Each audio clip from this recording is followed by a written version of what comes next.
DVM Telugu ఛానల్కి స్వాగతం. శవంతో ధర్నా చేసిన ప్రజా సంఘాలు నాయకులు.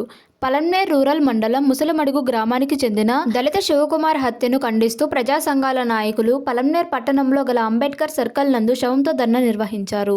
ఈ సందర్భంగా జాతీయ మానవ హక్కుల సంస్థ జిల్లా అధ్యక్షులు డివి మునిరత్నం, బీఆర్సీఎస్ అధ్యక్షులు శివాడి గోవిందు, మాలల జేఏసీ నాయకులు కత్తి శ్రీనివాసులు, డప్పు కళాకారుల సంఘం గుర్రం సుబ్రహ్మణ్యం, బిల్డింగ్ అసోసియేషన్ అధ్యక్షులు సాంబశివ మాట్లాడుతూ శివకుమార్ కుటుంబాన్ని సర్వనాశనం చేసింది కాక అతన్నే కిరాతకంగా హత్య చేసిన షమీర్, అతనికి సహకరించిన వారిని కఠినంగా శిక్షించాలని డిమాండ్ చేశారు.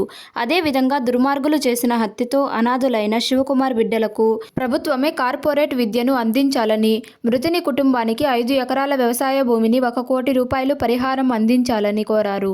కేంద్ర రాష్ట్ర ప్రభుత్వాలు స్పందించి దళితులకు, మహిళలకు, చిన్నారులకు రక్షణ కల్పించే కఠినమైన చట్టాలతో పాటు అధికారుల ద్వారా ఎస్సీ, ఎస్టీ కాలనీలో అవగాహన సదస్సులు నిర్వహించే విధంగా పాలసీ తీసుకురావాలన్నారు. భవిష్యత్తులో ఇలాంటి సంఘటనలు పునరావృతం కాకుండా గట్టి చర్యలు తీసుకోవాలని కోరారు.